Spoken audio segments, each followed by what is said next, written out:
Selamat pagi, kembali lagi dengan saya Febrandro Pramudia di CNN News Indonesia. Kali ini saya akan menyampaikan sebuah berita mengenai stunting di Indonesia.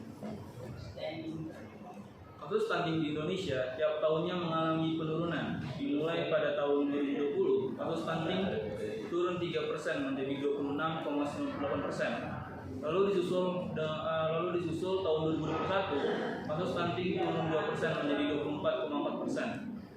Dan diprediksikan pada tahun 2022 kasus stunting akan turun 3% menjadi 21,4%. Kemiskinan dan stunting. Stunting pada umumnya terjadi akibat balita kekurangan asupan penting seperti protein hewani dan nabati dan juga zat gizi. Pada daerah-daerah dengan kemiskinan tinggi, seringkali ditemukan balita kekurangan gizi akibat ketidakmampuan orang tua memenuhi kebutuhan primer rumah tangga. Di samping ini ialah sebuah grafik yang menunjukkan sebuah korelasi antara kemiskinan dan juga stunting. Pendidikan dan stunting. Selain kemiskinan, pendidikan juga menjadi faktor penting daripada stunting. Minimnya pengetahuan membuat pemberian asupan gizi tidak sesuai kebutuhan. Contohnya adalah kurangnya kesadaran akan pentingnya inisiasi menyusui dini atau IMD. Padahal IMD menjadi langkah penting dalam memberikan gizi terbaik. Berikut di samping ialah sebuah grafik yang menunjukkan korelasi antara pendidikan dan juga stunting. Sekarang apa itu stunting? Stunting adalah kondisi serius pada anak yang ditandai dengan tinggi badan anak di bawah rata-rata atau anak sangat pendek serta tubuhnya tidak bertumbuh dan berkembang dengan baik sesuai usianya dan berlangsung dalam waktu yang lama, bahkan pada akhirnya diikuti dengan gangguan kecerdasan pada anak dikarenakan kondisi kurang gizi kronis. Apa itu gejala stunting? Gejala stunting berdasarkan WHO atau World Health Organization atau bahasa Indonesianya ialah Organisasi Kesehatan Dunia menjelaskan 3 gejala daripada stunting. Yang pertama ialah memiliki tinggi badan yang rendah. Yang kedua, tumbuh lebih lambat dari yang seharusnya. Yang ketiga, perkembangan lambat seperti dalam bicara, berjalan, tumbuh gigi, atau tahapan bayi normal lainnya.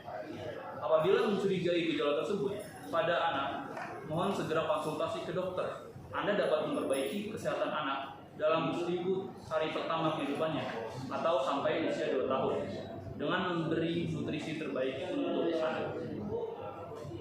Berikut ialah penyebab stunting yang harus diwaspadai. Di sini terdapat 5 poin. Poin pertama ialah kekurangan gizi pada ibu hamil. Penyebab stunting yang paling utama adalah masalah kekurangan gizi saat ibu mengandung bayi. Yang kedua ialah infeksi atau penyakit menular. Bayi berisiko terpapar banyak penyakit berbahaya, penyakit menular atau gangguan pertumbuhan lainnya. Yang ketiga ialah kekurangan gizi pada anak. Orang tua harus memenuhi kebutuhan gizi anak dengan lengkap, yaitu berikan si kecil makanan sehat, susu, vitamin, dan suplemen makanan bila diperlukan. Yang keempat ialah pola pengasuhan yang tidak memadai. Orang tua mungkin belum memahami pada pengasuhan yang baik untuk anak dan kekurangan pengetahuan tentang pentingnya gizi untuk anak. Faktor kelima yang terakhir ialah faktor lingkungan. Bila anak lahir di lingkungan yang kekurangan akses makanan bergizi dan air bersih, anak-anak akan berisiko malnutrisi dan gagal tumbuh. Malnutrisi bisa dikatakan sebagai kekurangan nutrisi. Berikut ialah cara mencegah stunting pada anak. Yang pertama ialah penuhi nutrisi kecil. Berikan buah hati Anda nutrisi lengkap dan asupan bergizi. Yang kedua ialah penuhi nutrisi ibu hamil. Ibu hamil harus mengkonsumsi makanan sehat dan bergizi seimbang selama kehamilan. Yang ketiga ialah mengatasi anak yang susah makan. Berikan variasi makanan yang sehat dan beragam agar anak tidak merasa jenuh. Dan terakhir ialah menjaga kebersihan. Orang tua dan seluruh anggota keluarga harus mempraktikkan kebersihan yang tepat. Berikut ialah pernyataan dari Wakil Presiden atau Wapres Kiai Haji Ma'ruf Amin.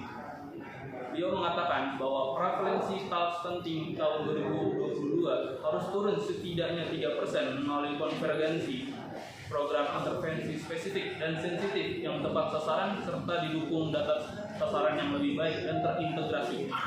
Pembentukan TPPS dan pengetahuan tingkat implementasinya hingga di tingkat rumah tangga melalui posyandu.